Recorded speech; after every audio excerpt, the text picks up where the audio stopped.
여러분 안녕하세요.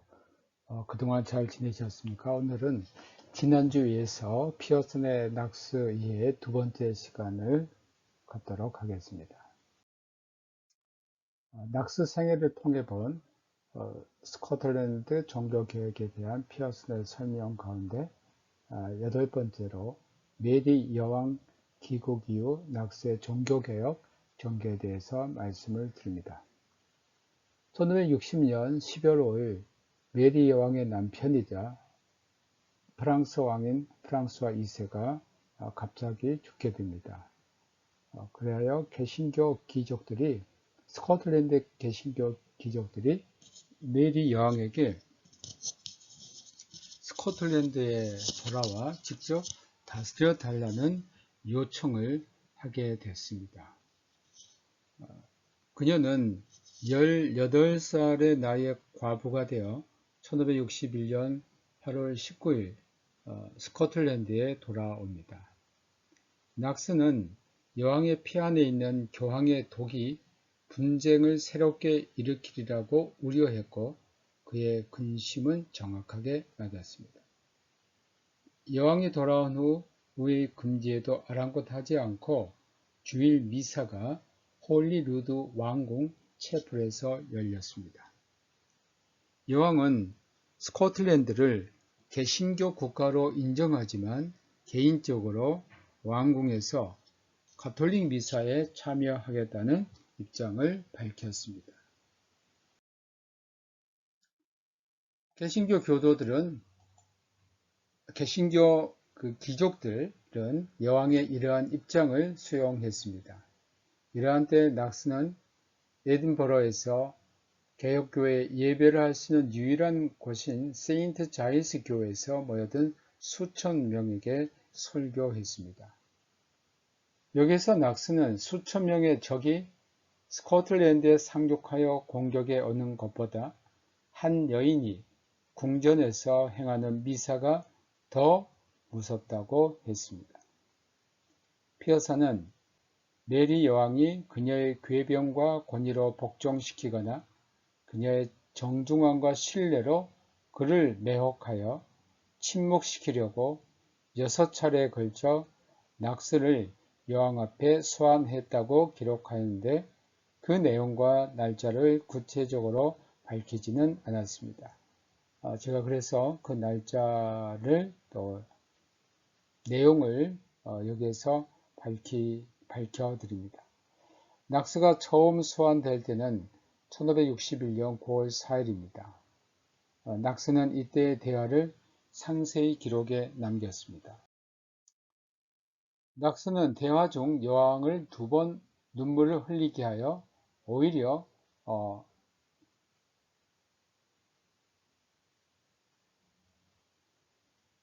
그를 당황케 했습니다. 낙스와 여왕의 두 번째 만남은 1562년 12월 15일입니다. 여왕이 프랑스 위그너 전쟁에서 가톨릭 세력이 루앵을 탈환한 것을 촉하기 위해 왕궁에서 밤 늦게까지 댄스 파티를 연 것에 대하여 낙스는 설교에서 여왕을 비판했습니다. 여왕은 낙스를 소환하여 낙스가 사람들에게 여왕에 대한 증오와 경멸을 퍼뜨리고 있다고 비난했습니다. 이에 대하여 낙스는 여왕이 군주의 현명함과 위엄을 갖추어야 함을 주장했습니다. 마침내 여왕은 적군의 군대보다는 낙스의 기도를 더 두려워했다는 확실한 고백을 했습니다. 세 번째 만남은 1563년 4월 14일입니다. 여왕이 낙스를 에딘버러 북쪽 퍼스만 건너에 있는 로크 레반으로 불러 2시간가량 대화하면서 거닐었습니다. 여왕은 낙스에게 개신교도들을 설득하여 스스로 법 집행을 하지 않도록 부탁을 했습니다. 이에 낙스는 여왕이 먼저 법을 어긴 가톨릭 교도들을 벌하면 개신교도들을 설득하겠다고 답했습니다. 메리 여왕의 결혼설로 인해 낙스는 그녀가 가톨릭 신자와 결혼할 것을 예상하였고 귀족들이 이 결혼에 동의하지 않도록 강력히 추진했습니다. 여왕이 결혼 대상으로 선호한 인물은 스페인 국왕 펠리페 2세의 아들 카를로스였습니다. 낙스는 이 결혼이 이루어진다면 스코틀랜드 종교개혁에 큰 위협이 된다고 보았습니다. 왜냐하면 당시는 스페인이 가톨릭 국가로서 가장 강력한 국가였고 또 유럽에서 당시 가장 강력한 국가 가운데 하나였기 때문에 결국 강력한 스페인의 가톨릭 세력으로 스코틀랜드 종교개혁은 위협이 될 거라고 생각한 겁니다. 이런 상황에서 1563년 5월 20일 소집된 의회는 1560년의 대중집회 법령을 인준하지 않았습니다. 이것은 교황주의 여왕의 술책에 너무 영향을 받았기 때문입니다. 낙스는 의회가 해산되기 전 6월 어느 날 세인트 자일스 교회에서 설교할 기회를 얻었습니다. 낙스는 그 자리에서 스코틀랜드에 대한 하나님의 자비와 백성들의 배은 망덕에 대해 설교하면서 모레이 백작을 비롯한 회중의 귀족들이 종교개혁에 대한 열정이 없음을 비판했습니다. 낙스의 설교와 태도는 가톨릭 귀족뿐만 아니라 개신교 귀족들도 화내게 했습니다.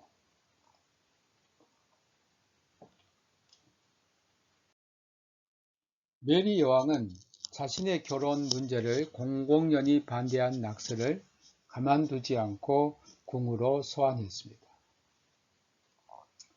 여왕은 매우 화를 내며 낙스에게 그런데 내 결혼이 당신과 무슨 상관이 있나요? 라고 질문했습니다. 이에 대하여 낙스는 여왕에게 자신은 예수 그리스도의 복음을 선포하기 위하여 보냄을 받아 회개와 믿음을 설교하는 것이라고 했습니다. 회개를 설교하면은 사람들이 어떤 죄를 범했는지 깨닫게 하기 위하여 그들에게 그들의 죄악을 말하는 것이 필요한데 여왕의 옆에 있는 귀족들 대부분은 여왕의 호의를 얻는 데는 열심이지만 그것은 하나님의 말씀이나 모든 사람들의 행복을 올바로 살핀 것이 아니라고 했습니다.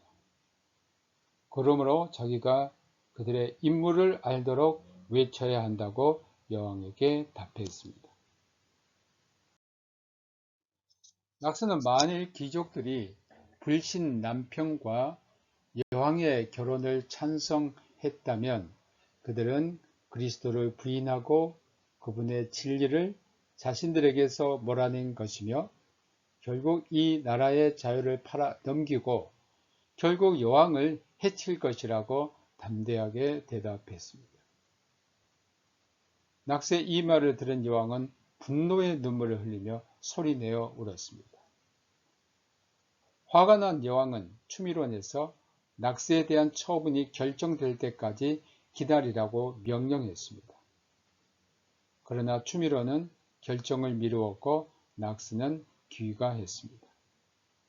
피어서는 낙스의 회람 편지를 발견한 메리 여왕이 지시를 비난한 고실로 낙스를 반역죄로 고발하였다고 하는데 그 사건의 배경은 다음과 같습니다. 여왕이 궁에 없는데 여왕의 종들이 궁에서 미사를 거행한다는 소식을 들은 일부 개신교도들이 이 말의 진위를 알아보기 위하여 모여들었습니다. 그 종들은 그들의 생명이 위태한 상황에 있다고 당국자들에게 알린 겁니다. 폭동이 일어날 아무런 증거도 없었지만 여왕은 그 사건을 폭동으로 보고 2명의 개신교도를 붙잡아 재판을 명했습니다. 이 일로 에딘버러에 있는 개신교 신자들이 낙스에게 개신교 지도자들에게 이 사건에 관한 편지를 써서 그들이 재판에 참석하는 것을 부탁해달라고 요청했습니다.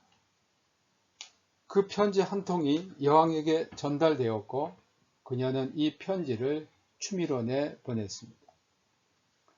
추미론은 낙스의 이 행위가 반역 행위라고 선언했으며 여왕은 낙스에게 추미론에 출두하라고 명령했습니다.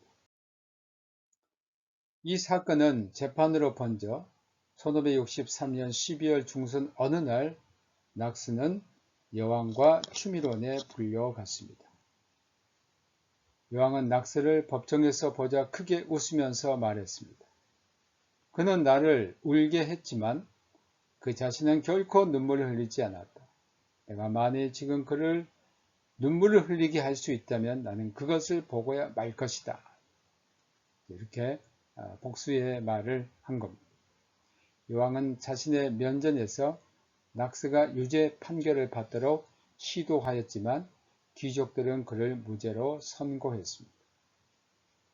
무죄 선고로 메리는 병을 앓을 수밖에 없고 더 숨길 수밖에 없는 굴욕을 당했습니다. 1564년에 낙스는 부인이 죽고 난 다음 두 번째 부인인 마가레트 슈튜어트와 결혼해서 3명의 딸을 두었습니다. 같은 해에 기도와 설교에서 메리에 대한 낙스의 태도 때문에 낙스는 국무 대신 메이틀랜드와 논쟁했습니다. 낙스는 왕실을 반대했던 자신의 주장을 변호했습니다. 1565년 7월 말에 메리는 헨리 달리를 자기 남편으로 맞아들였을 뿐만 아니라 높은 신분자들의 승낙 없이 그를 왕으로 선포했습니다. 이후 종교개혁에 대한 그녀의 적개심은 더 대담하고 격렬해졌습니다. 피어스는 낙스는 설교에서 이사야 3장 4절부터 12절을 인용하여 아합과 이세벨을 암시하였다고 하였는데 그 배경은 다음과 같습니다. 단리는 1565년 8월 세인트 자이스 교회 예배에 참석했습니다. 특별히 그를 위해 마련된 왕좌에 앉았습니다. 그때 낙스가 이사야 3장 4절부터 12절을 본문으로 설교하였고 회중에게 하나님께서 우상을 섬기는 아내 이세벨을 징계하지 못한 아합을 버렸음을 상기시켰습니다. 낙스가 그 구절을 왕과 여왕에게 적용하지는 않았지만 단리는 매우 화가 났습니다. 단리는 이것을 그에 대한 모욕으로 받아들였고 여왕은 매우 분노했습니다. 이 일로 낙스는 왕을 모독한 죄로 추미론에 소환되었고 국왕 부처가 에딘버러에 있을 동안에는 설교 금지 명령을 받았습니다. 1566년에 메리는 개신교도들을 몰살하려고 가톨릭 연맹에 서명했고 스코틀랜드의 가톨릭 재설립을 위한 계획을 세웠습니다. 그녀의 계획은 단리가 개신교 귀족들과 맺었던 비밀 계약 때문에 저지당했습니다. 이것의 열매 가운데 하나는 메리 여왕의 총하였고 개신교 박해의 주요 선동자였던 이탈리아인 리치오의 암살입니다. 리치오는 여왕이 프랑스에서 데려온 이탈리아인인데 여왕의 정책에 깊은 영향을 끼쳤고 여왕의 친분을 이용해 뇌물을 받았습니다. 단리는 그를 미워했고 리치오와 여왕의 관계를 매우 강하게 질투했습니다. 당시 여왕은 임신 7개월이었는데 아이가 단리경의 혈통이 아니라 리치오의 아이라는 설이 파다했습니다. 단리는 일부 귀족들과 모의하여 1566년 3월 9일 왕궁으로 들어가 여왕의 침실에서 리치오를 발견하고 여왕의 면전에서 그를 찔려 죽였습니다. 이 사건으로 메리 여왕은 자기 남편에게 최후의 복수를 했고 교황 앞잡이의 몰락에 관하여 말했던 낙스에 대한 증오를 불태웠습니다.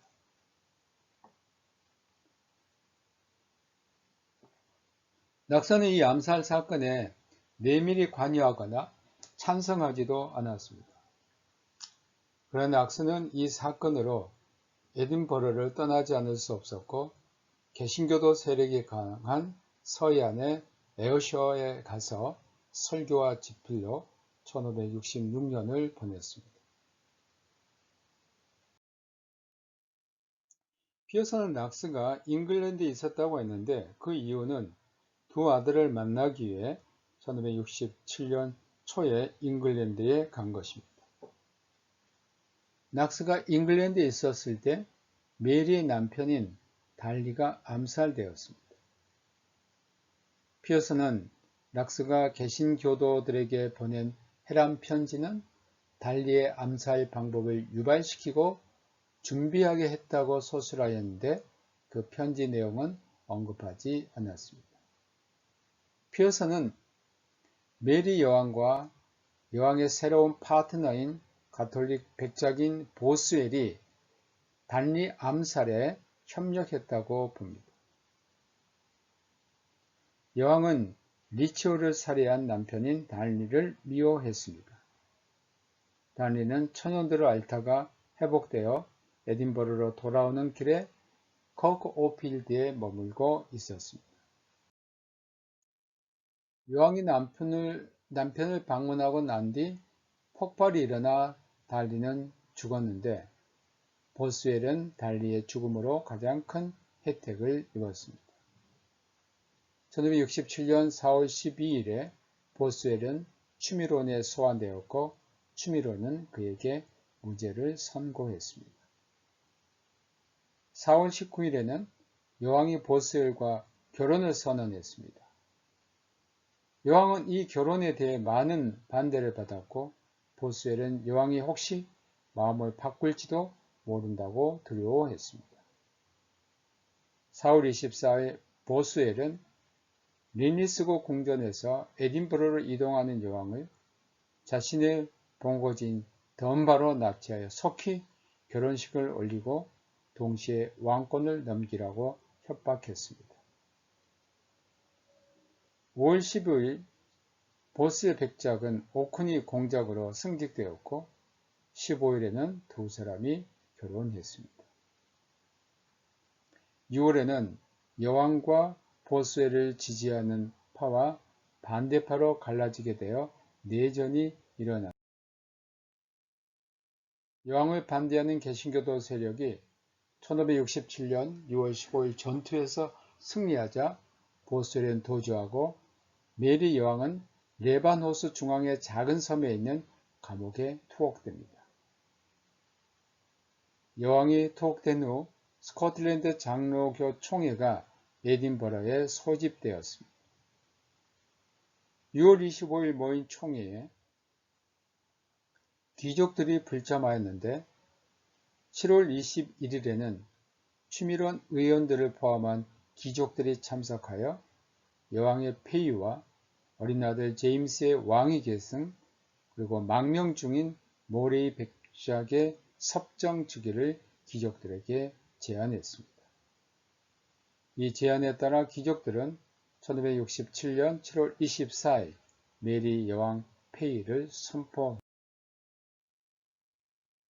달리의 죽음으로 정치적 혼란기에 낙스는 잉글랜드에 있었고 낙스는 런던에 체류한 동안 성복 논쟁에 참여하기도 하면서 잉글랜드의 청교도들을 도왔습니다. 이 성복 논쟁이라는 건 뭐냐면 잉글랜드에서 청교도들이 예배 때에 성직자 복장을 입어야 된다는 그러한 영국 성공회의 성직자들에 대해서 강하게 반대를 합니다.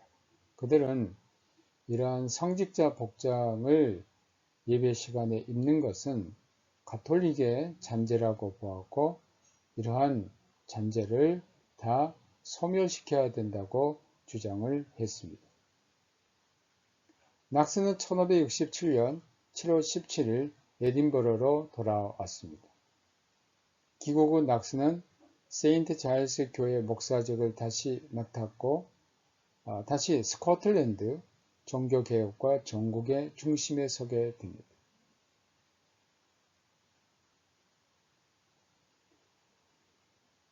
(1567년 7월 29일) 갓 돌을 넘긴 메리 양의 아들 제임스 6세가 스코틀랜드 왕으로 즉위했습니다. 낙스가 이 즉위식에서 설교했고 모레이의 어일 백작은 섭정으로 임명되었습니다. 1567년 12월에 열린 의회는 1560년에 법령을 비준했고 왕자와 대부분의 공직에서 가톨릭 교도들을 배제했습니다. 낙스는 모레의 섭정과 법률 제정이 이루어지므로 그의 과업을 거의 이루었다고 느꼈습니다. 그는 그의 생애 마지막을 제네바에서 평온하게 보내고 싶다고 생각했습니다. 그러나 1568년 5월 2일 로클레벤에서 여왕이 탈출하자 그녀의 깃발 아래 모여들었던 귀족들이 폭동을 일으키게 됩니다. 여왕의 군대는 순식간에 6천에 이르렀고 그해 5월 13일 랑사이드에서 여왕과 제임스 6세의 군대가 대결했습니다. 여왕은 패배하여 엘리자베스 여왕의 도움을 기대하면서 잉글랜드로 망명했습니다. 그러나 엘리자베스 여왕은 그녀를 칼라의 성에 연금시켜 놓았습니다. 메리 여왕이 잉글랜드에 연금되었으나 내전은 끝나지 않았습니다. 사실 이 스코틀랜드의 이 메리 여왕은 스코트의 메리는 잉글랜드에 가서 사실 이 엘리자베스에게 도움을 청했는데 엘리자베스는 그를 연금시켰고 결국 이 스코트의 메리는 반란 사건의 연루가 되어서 사형을 당합니다. 섭정 모레이가 1570년 1월 여왕파에 의해서 암살되었고 이 모든 것이 창조를 혼돈으로 몰고 가는 것처럼 보였습니다. 이런 일로 낙스는 번민과 근심으로 거의 죽은 것처럼 되었지만 그에게 사는 어떤 목적도 주었습니다. 그의 가장 숭고한 설교들 가운데 하나는 섭정의 장례식에 한 것으로 찬사를 받았습니다. 주님 안에서 죽은 자들은 복이 있나니라는 말씀에서 3,000명의 청중들이 눈물을 흘렸습니다. 1570년 7월 레녹스가 섭정이 된 이후 낙스는 여왕의 다른 조력자들이 된 메이틀랜드와 커갈디의 변절을 대담하게 고발했습니다. 레녹스는 살해당한 단리의 부친입니다. 그는 가톨릭 성향이었지만 아들의 죽음에 대한 오난 때문에 여왕에게 복수를 다짐했던 인물이었습니다. 1570년 10월 낙스는 중풍에 걸렸고 그의 적들은 이것을 크게 기뻐했습니다. 그들은 그의 얼굴이 목 안으로 비틀어 들어갔고 흉하게 변형되었고 이제 영원히 말을 할 수 없게 되었다고 보고 그러나 그는 곧 회복되어서 다시 설교할 수 있게 되었습니다. 낙스에 대한 명예훼손과 협박들이 익명으로 1571년 3월 총회에 올라왔습니다. 낙스는 그의 행동이 정당함을 입증하면서 침착하게 명예훼손에 대하여 답변했습니다. 협박에 대해서는 이스라엘을 지키시는 분의 보호에 맡겼습니다. 낙스는 너무 병약하여 주일 아침에만 오직 도움에 의지하여 외출할 수 있었습니다. 그가 아직 움직이고 말할 수 있는 동안에 그는 위험에 처한 교회나 국가가 그의 젊은 열정이 없이 개혁되지 않음을 결코 보지 못했습니다. 해밀턴 가문의 뿌리 깊은 원한은 낙스를 죽이려고 여왕에게 호의적이었던 군인들을 1571년 4월에 성에 들여보냈고 구식 소총으로 그의 창문에 실제 발포를 했습니다. 그는 평소 사용하던 의자에 앉아 있었고 그의 친구들은 이 도시에서 퇴거할 것을 주장했습니다. 그는 이 끈덕진 요구를 받아들여 세인트 앤드루스로 갔습니다. 그가 없는 동안 에딘버러에 있는 교회는 실제적으로 해체되어 설교도 기도도 교회 종소리도 사라져 버렸습니다.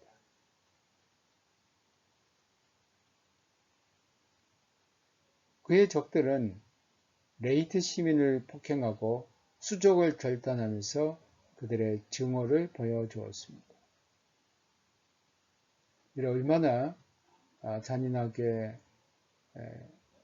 증오심을 표출했는가 하면 한 예로 존 크레이그의 한 하인을 수감하였는데 그의 이름이 낙스였기 때문입니다. 그러니까 낙스라는 이름만 가져도 그들은 증오를 가졌습니다. 그는 공포 가운데 자기 이름을 그의 주인의 이름이 존 낙스라고 말했습니다. 낙스에게 세인트 앤드루스는 그가 바랐던 만큼 고요한 피난처가 아니었습니다. 거기 또한 그의 적들이 있었고 이들은 더 강력했습니다.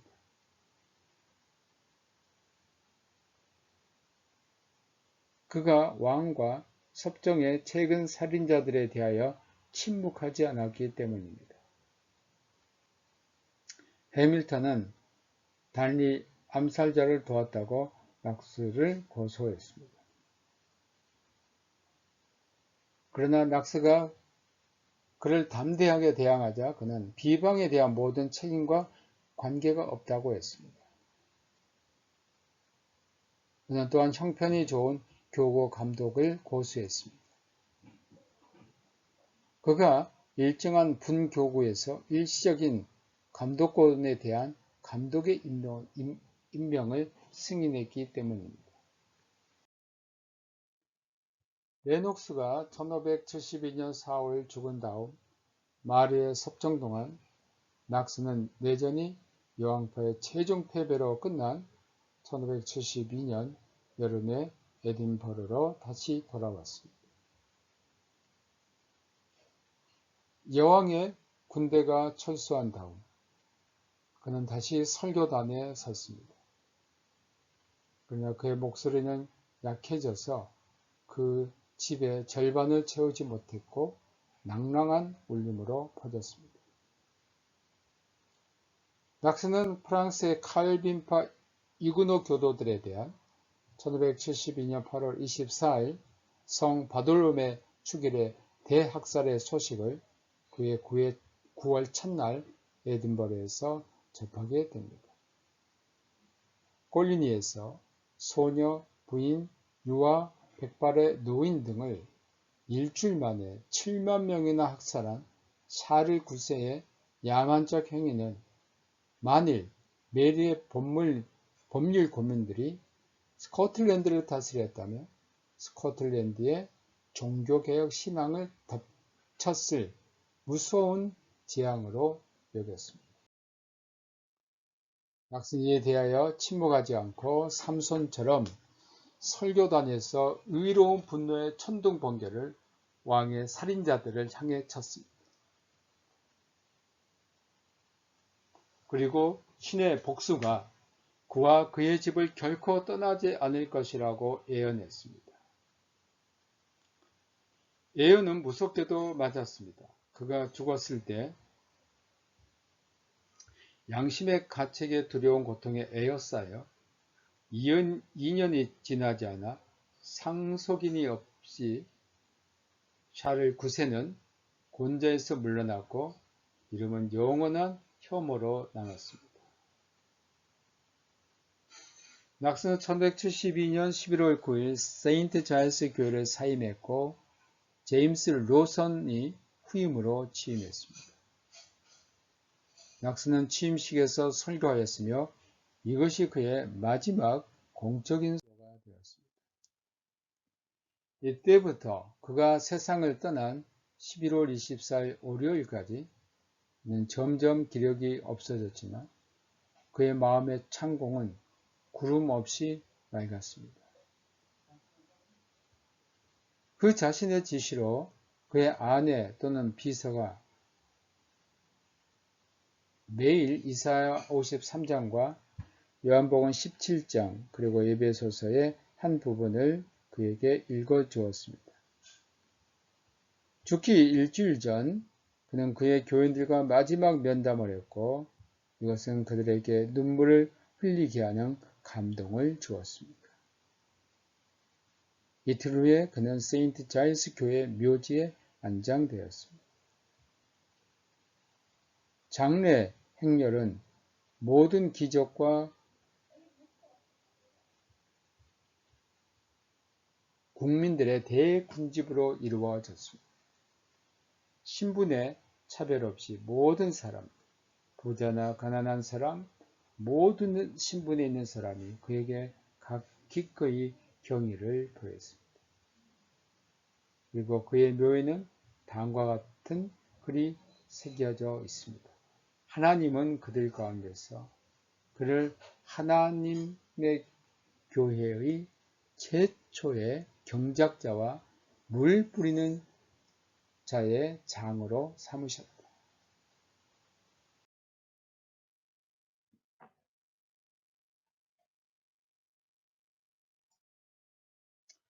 세 번째로 피어슨의 낙스에 대한 평가입니다.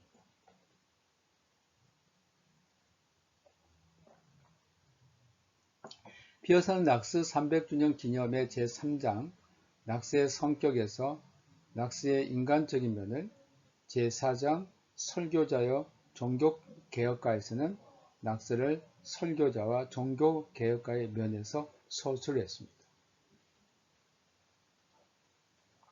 제3장과 제4장에서 피어슨이 낙스를 어떻게 이해하고 있는가에 관한 내용은 피어슨 개인의 평가이지만 그 내용은 대부분 역사적인 증명을 토대로 한 것이기 때문에 객관적이라고 할 수 있습니다. 첫째는 인간으로서 낙스입니다. 낙스는 외모에서 종교개혁 챔피언의 영웅적인 모습이나 왕 같은 위엄은 없었습니다. 그것은 홀리루드 궁전에 있는 낙스의 초상화가 말해줍니다. 낙스는 메리 여왕의 대기실에서 얼굴을 찡그리고 있었고 너무 일찍 늙어 보이고 작은 키에 가냘프고 약한 체질을 가졌습니다. 모가 나고 초췌한 용모를 가지고 있었고 슬프지 않지만 언제나 진지한 모습, 또 두드러지게 뚜렷한 코, 완전히 큰 입, 눈은 예리하고 또한 짙었습니다.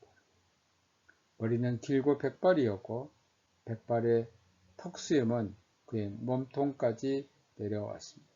그러니까 외모에서 볼 때 낙스는 출중한 인물이 아니고 아주 평범한 그런 인물이었음을 볼 수 있습니다. 그는 거룩한 분노 혹은 영감이 그의 눈에 불을 밝힐 때와 화살같이 나올 때를 제하고 언제나 덕망이 있어 보였지만 기력이 없어 보였습니다. 지적으로 낙스는 의심 없이 비범한 천부적 능력을 지니고 있었습니다. 그는 호기심이 많고 명민하고 열정적이었고 생각에 있어서 담력이 있었고 용감했습니다. 유별난 상상력을 제하고 그는 논리적인 능력을 가졌습니다. 동시에 열렬하고 명석했습니다. 변증법의 경기장에서 상시 승리자의 관을 차지했습니다.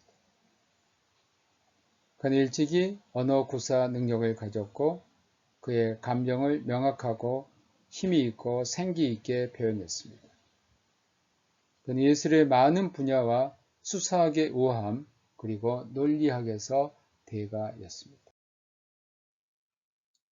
낙스는 도덕적으로 볼 때 흠결이 없었습니다. 그를 비방하는 자도 있었지만 그것은 추측에 의한 것입니다.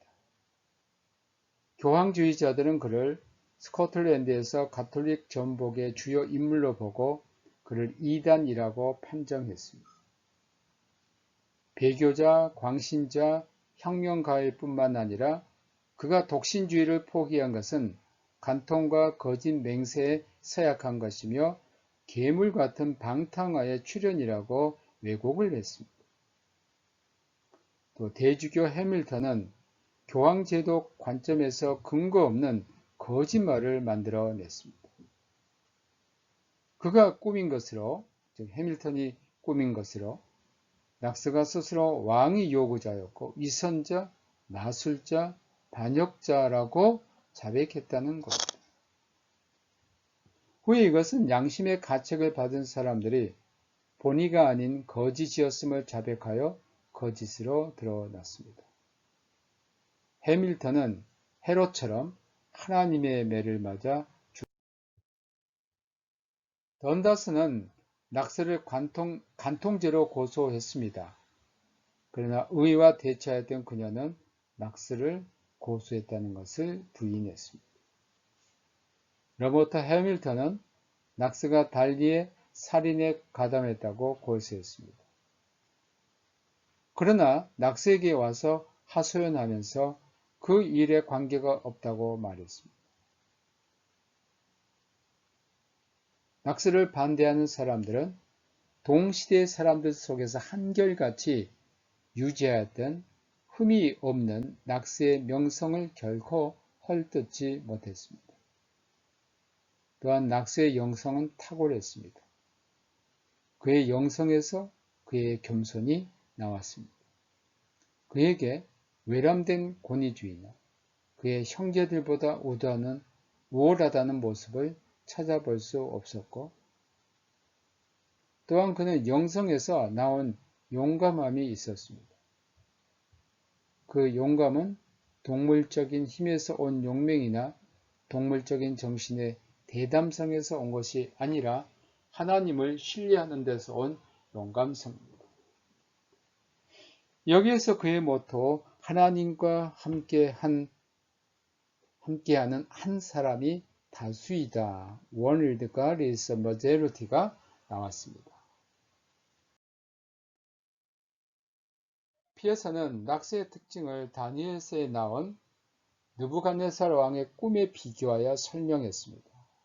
느부갓네살 꿈에 나온 형상은 점토, 철, 황동, 은, 그리고 금 등 다양한 요소들로 이루어진 상입니다.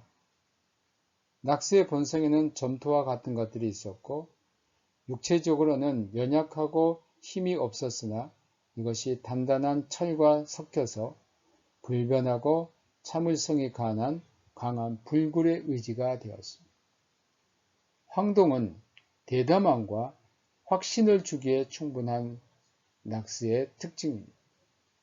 그러나 꿈에 본 환상에서 그의 위험은 가슴과 머리에 있었습니다. 머리는 금으로 되어 있고 낙스에게 부족한 면이 있었다면 정서적인 성품, 즉 이모셔널 네이처가 부족했다고 보여집니다. 그렇다고 그가 가슴보다 머리가 더 발달했다고 비방을 받지는 않았습니다. 그는 여성다움보다는 남성다웠고 사도 요한보다는 세례 요한이었습니다. 존 후스보다는 존 칼빈과 같았습니다. 그의 머리가 금이라면 그의 가슴은 은이라 할 수 있을 것입니다. 왜냐하면 그의 드물고 높은 지적 수준에 비하면 그의 정서적인 성품은 그 아래에 있었기 때문입니다. 일반적인 특성으로 낙스는 세례 요한과 아주 유사성을 가지고 태어났습니다. 피어서는 세례 요한 안에 있는 정신과 능력이 낙스에게 같다고 보았습니다. 그래서 낙스는 16세기의 세례 요한이며 엘리야가 되었습니다. 낙스가 위대한 사람답게 부드럽고 온화한 모습과 태도를 지니지 않았다고 불평하는 사람들이 있는데, 이는 그리스도께서 거칠고 무뚝뚝하며 상당히 사납게 유대 광야에서 회개를 전파하는 사도에 관해 말씀하신 것을 기억해야 할 것입니다. 너희가 무엇을 버리고 광야에 나갔더냐? 바람에 흔들리는 갈대냐? 그러면 너희가 무엇을 버리고 나갔더냐? 부드러운 옷 입은 사람이냐? 부드러운 옷을 입은 사람들은 왕궁에 있느냐? 그러면 너희가 어찌 나갔더냐? 선지자를 보기 위함이었더냐? 옳다, 내가 너희에게 이르노니 선지자보다 더 나은 자리라. 마태복음 11장 7절로 9절 말씀인데, 바로 예수님께서 세례 요한에 관해서 하신 말씀인데, 낙스가 이러한 사람이라는 겁니다. 피어스는 낙스에게서 낙타의 예언자, 유다의 마지막 예언자, 그리고 스코틀랜드의 개혁자라는 이 세 가지를 발견했습니다. 이들 모두 성격에서 특별히 억셌습니다. 스코틀랜드의 오래된 바위들처럼 그들은 무뚝뚝하고 거칩니다. 그러나 그들은 창공을 향해 높이 솟은 바위들처럼 그 높이의 조화를 이루었고 햇볕을 쬐고 별빛으로 온 몸을 품에 안는 사람입니다. 낙스는 신체적으로 쇠약하여 저항하지 못하지만 그의 마음은 그가 죽는 시간까지도 연약하지 않았습니다. 육신의 온기의 불꽃이 마치 꺼져가는 등불처럼 거의 타고 있었음에도 이에 관한 억누를 수 없는 열의와 열정이 있었습니다. 낙스의 성품에는 일생 동안 어떤 엄격한 실제가 내재되었습니다. 낙스가 강단에서 하는 탄핵 설교를 싫어했던 세네디어는 낙스가 교황의 부패와 메리 여왕의 폭격에 맞서는 가운데 자신의 용기에 의해 자신을 불멸하게 한다는 것을 알았습니다. 대주교가 그의 군인들을 시켜 낙스를 화형할 것이라고 경고함에도 불구하고 그는 두려워하지 않고 담대하게 세인트 앤드루스 교회 설교단에 아무 해도 입지 않고 갔습니다. 피어스는 낙스의 이런 담대함을 1521년 4월 황제 칼 5세 신문을 받기 위해 보름스를 향하여 갔던 루터와 비교했습니다. 루터가 이런 유명한 말을 남겼습니다. 보름스에 있는 귀화만큼 많은 마귀가 있을지라도 나는 보름스로 가리라.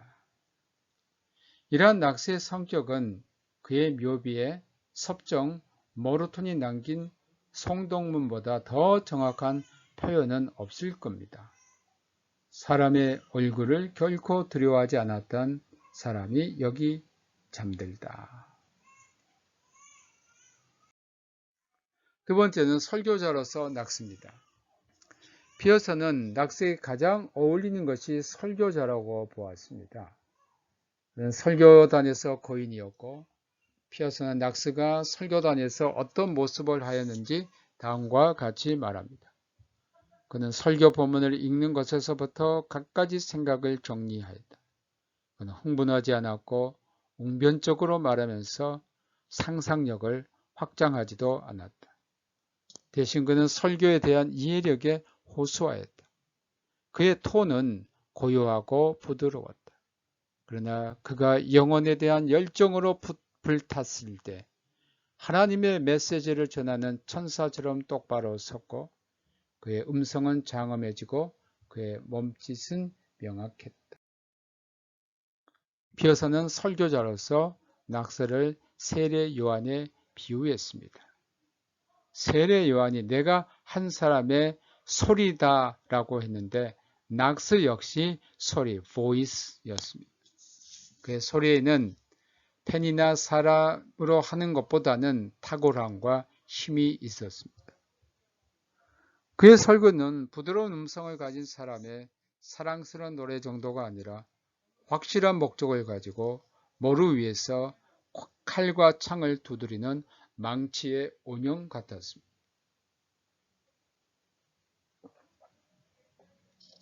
모든 타격이 그런 일을 했습니다.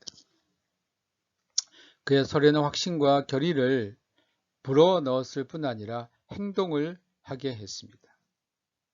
영국 대사는 낙스의 설교에 대해 이렇게 기록했습니다. 600개의 나팔이 계속 우리 귀를 진동시킨 것보다는 그 한 사람의 목소리가 1시간 동안 우리에게 더 많은 생명을 불어넣을 수 있었다. 낙스는 능력 있는 설교자였습니다. 낙스는 설교에서 많은 능력의 요소들을 보여주었습니다. 수사하게 허식을 경멸하면서 그는 직접 깨우고 경고할 수 있는 양심에 말했습니다. 그런 다음 사람들이 그들의 죄와 타락과 궁핍을 깨달을 때 그는 그들의 상처에 복음의 은혜의 기름을 부었고 비탄하는 자에게 위안을, 죄를 뉘우치는 자에게 평안을 주었습니다. 그리고 나서 그는 그들 가운데 그리고 그들에 의해 강력하게 일할 준비를 하게 그들의 마음을 냉정한 분별력으로 격렬하게 치게 했습니다. 그에게 있어서 설교를 하는 시간은 끝없는 생명을 가져다준 이옴과 영광을 지닌 결정과 행동의 순간이었습니다. 그는 주일에 2번 그리고 주중에 3번 정규적으로 설교했고 이외에도 특별 설교, 교리 문답과 성경 공부, 회의들, 교구 직무 등이 있었습니다. 낙스가 설교에 재능은 있었지만 즉흥적으로 나오는 것에 의존하지 않았습니다. 그가 설교의 대가가 된 것은 끊임없는 공부에 있습니다. 매일의 한 부분은 공부에 전념했습니다. 그는 일찍이 배움의 기회가 없었던 히브리어를 배웠고 1954년 후반에 히브리어 공부에 몰두하여 히브리어를 마스터했습니다. 대단한 열정과 능력입니다. 그의 생애에서 가장 특별한 설교 4개가 있습니다. 첫째는 1568년에 대흑사병이라는 제목의 설교입니다. 그가 파괴하는 천사의 모습을 한 그의 방청인들 앞에 소환되었을 때 예복을 입은 두려운 왕 앞에서 그의 손에는 하나님의 검으로서 하늘의 응징을 가지고 서 있었습니다. 둘째는 성 바돌로메라는 설교 제목입니다. 비탄과 공포 그리고 거룩한 분노가 낙스에게 돌풍이 깜빡이는 불꽃을 살려내어 불이 붙여지는 것처럼 초자연적인 능력을 제공했습니다. 이 설교는 프랑스에서 성 바돌로메 축일에 벌어졌던 프랑스 개신교도들, 미군노 교도들에 대한 카톨릭의 엄청난 대학살에 대해서 설교를 했고 여기에 대해서 한거를 했던 설교입니다. 셋째는 선한 섭정의 장례식에 3,000명의 사람들을 눈물을 흘리게 했습니다. 넷째는 세인트 자일스 교회에서 그의 후임자 취임식인데 취임식에서 그가 집으로 돌아가는 길에 그를 사랑하여 연도에 늘어선 사람들을 울게 했던 설교입니다. 세 번째는 종교개혁자로서 낙스입니다. 피어스는 낙스가 한 인간으로서 그리고 설교자로서보다는 종교개혁자라는 것을 강조했습니다. 낙스가 스코틀랜드 종교개혁자가 된 것은 그가 칼빈의 개혁 교리를 받아들였기 때문이며 그 순간부터 그는 혼신의 열정으로 순수한 믿음의 확대와 자기 국민을 교황의 노예 신분에서 해방시키기 위해 하나님과 하나님의 교회를 섬겼습니다. 그는 시민적이고 종교적인 자유를 진척시키고 교리의 순수함과 예배의 단순함을 증진시키는데 이해관계가 없는 열정을 보여주었습니다.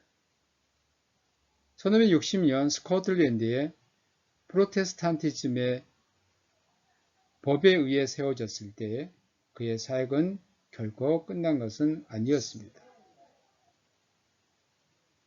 1560년은 스코틀랜드가 장로교 국가로 이제 선포가 되었던 스코틀랜드의 종교개혁의 시발이 된 해입니다. 이것은 단지 광야를 통해 사람을 지치게 한 길인 출애굽이었고 아직도 하나님의 백성 앞에는 그들의 앞과 뒤에 두 개의 큰 원수가 있었습니다. 로마주의는 그들의 여왕에 대한 충성과 동일하였고 프랑스의 계력과 뇌물의 도움을 받았습니다. 또 국가의 하락, 귀족과 젠틀이, 성직자와 국민은 종교적 자유에 있어서 서로 다른 생각을 갖고 있었던 겁니다. 낙스는 스코틀랜드 종교개혁 초기에 완전한 여건을 갖추진 못했지만 십계명을 모든 학문의 최고의 자리에 두고 성경을 세상의 모든 책들 위에 둔 국민들을 위한 신조에 기초하여 스코틀랜드 프로테스탄트의 형상을 만들었습니다. 낙스가 스코틀랜드에서 바라는 종교개혁은 개인의 차원을 넘어 국가 전체를 완전히 바꾸는 데 있습니다. 그래서 그는 매일 집에서 겸손하게 무릎을 꿇고 부르짖었습니다. 하나님이시여, 저에게 스코틀랜드를 주시든지 아니면 죽음을 주십시오. Oh God, give me Scotland or I die. 라는 기도는 영적인 열망의 무게를 느끼게 해 줍니다. 메리 여왕은 적들의 군대보다 존 낙스의 기도를 두려워했다고 했습니다. 트로이 전쟁의 영웅인 아이나스는 빛을 달라고 기도했는데 낙스는 스코틀랜드 모든 곳에 빛이 있기를 기도했습니다. 그의 기도가 목적과 취지에 있어서는 국가적이어서 그의 사역은 효과에 있어서 국가적이었습니다. 보라, 여기에 한날에 태어난 한 나라가 있다. 그렇다 하나의 의회를 만들었고 엄숙한 서약과 언약으로 날인하였다. 이것은 교회와 국가의 관계에서 루터와 다른 입장을 가진 칼빈주의 영향을 받은 것입니다. 1560년에 스코틀랜드가 장로교를 국교로 채택하고 제1치리서를 이제 만들었는데 사실 이제 이는 장로교 국가로서 세상에서 장로교 국가라는 그런 이름으로 최초로 프레스비테리안 처치와 장로교적인 국가를 만들었던 나라. 루터는 세속 통치자가 교회를 통제할 수 있다는 입장인 반면에 칼빈은 교회와 정부를 근본적으로 다른 영역으로 보았고 서로 관여할 수 없다는 입장이었습니다. 그리고 만약 정부가 악하다면 정부에 대한 무력 저항도 가능하다고 보았습니다. 이게 이제 칼빈과 루터의 서로 다른 점입니다. 루터는 통치자가 교회를 지배하는 그런 교회 제도를 만들었는데 교회와 정부를 근본적으로 다른 독립적 영역으로 보았고 칼빈은 정부가 교회를 관여할 수 없다는 그런 입장이었습니다. 그리고 정부가 악하다면 정부에 대해서 무력으로 투쟁해도 된다고 보았습니다. 낙스는 성상주의에 대하여 엄격하게 불관용적 태도였습니다. 그래서 낙스는 혁명가로 광신도로 파괴를 즐기는 사람으로 묘사되기도 했습니다. 종교개혁에 관하여 연필과 끌의 모든 장식품을 낭비하였던 미신적 관습이 행해지는 건축물의 파괴보다 더 크게 비난받았다는 것은 거의 없습니다. 역사가가 북쪽의 야만인의 고대 학문의 멸망을 묘사하기 위해 어둡게 사용했던 것을 교황주의자들 뿐 아니라 예술가들과 건축가들이 이러한 장면들을 색채로 묘사했다는 겁니다. 이런 모든 것에 대하여 낙스는 반달족의 전형적인 형태의 원인이 있다고 보았습니다. 성상 파괴는 스코틀랜드 종교개혁의 두드러진 특징입니다. 그래서 예술이 형상 예배와 관련되어 있는 한에서는 예술에 대한 반감이 이곳에는 있었습니다. 낙스는 언제나 미사의 우상과 성화와 성상의 존경을 표하는 것을 비난했고, 개혁된 예배는 가톨릭의 이러한 모든 유물로부터 구별해야 한다고 조언했습니다. 띠까마귀들로 돌아가는 것으로부터 지키는 최고의 방법은 그들의 둥지를 부수는 것이다 라고 말했습니다. 이것보다 더 나아가 그는 파괴적인 폭력을 결코 조언하거나 시인하지는 않았습니다. 사실 성상 파괴는 그 시대의 행동이었습니다. 구교와 미신적 관습은 우상의 이런 유물과 떨어질 수 없게 연결이 되어 있었습니다. 그 시대에 이런 상황에서 훌륭한 판단력은 있을 수 없었습니다. 교회가 형상을 해체해야 하지만 건물에 손상을 준다거나 장식물을 마멸시키는 것은 금해야 할 것이었습니다. 낙스는 교리에서 개혁뿐 아니라 예배의식에서도 단호한 개혁을 주장했습니다. 그는 가톨릭의 예배의식에 있는 우상 숭배적인 면을 타파하기 위한 것이었습니다. 그러나 중세 가톨릭 교회 예배의식에 시각적인 효과를 위해 성직자 복장, 오르간, 기름, 향료, 성수, 행렬 등을 사용한 것은 성직자들에 대한 교육의 질적 저하로 그들의 낮은 지적 수준을 감추기 위한 측면도 있었던 것으로 낙스는 봅니다. 낙스가 예배의식 개혁을 주장한 까닭은 신약 성경이 가르치는 교회로 돌아가야 한다는 그의 신념이 강하게 드러났고, 이런 점에서 그는 진정 청교도였습니다. 낙스는 불관용을 비난했습니다. 사실 그는 교황주의 예배에 관용해서는 안 되었습니다. 교황주의 예배가 교황주의 재설립에 대한 첫 번째 단계가 되고 박해의 불에 발하라는 결과를 낳았기 때문입니다. 그것은 낙스가 스코틀랜드에서 실제 경험을 했습니다. 장로교 국가로 선언을 했지만 개신교 교도들이 스코트의 메리를 여왕으로 추대하면서 이제 프랑스에서 스코틀랜드로 이제 모셔오고, 스코틀랜드의 여왕으로서, 스코틀랜드는 프로테스탄트 장로교권인데 이 여왕은 자기 궁에서는 가톨릭 미사를 했던 겁니다. 그래서 결국 이것이 불씨가 되어 가지고 다시 한번 교황주의가 새롭게 형성이 되고, 이러한 교황주의로 인해서 개신교도들, 장로교도들이 박해를 받게 되는 결과를 낳았던 것을 낙스는 분명히 체험을 했습니다. 그러나 불관용에 대해서는 그는 비난을 했습니다. 이렇게 보기 드문 정신을 낙스는 갖고 있었습니다.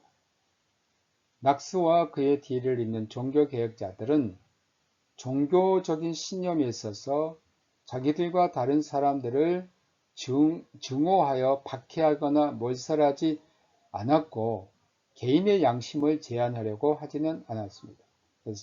신앙이 다르다고 해서 그들을 박해하거나 몰살하지 않고 그것은 개인의 양심의 자유에 맡겼습니다.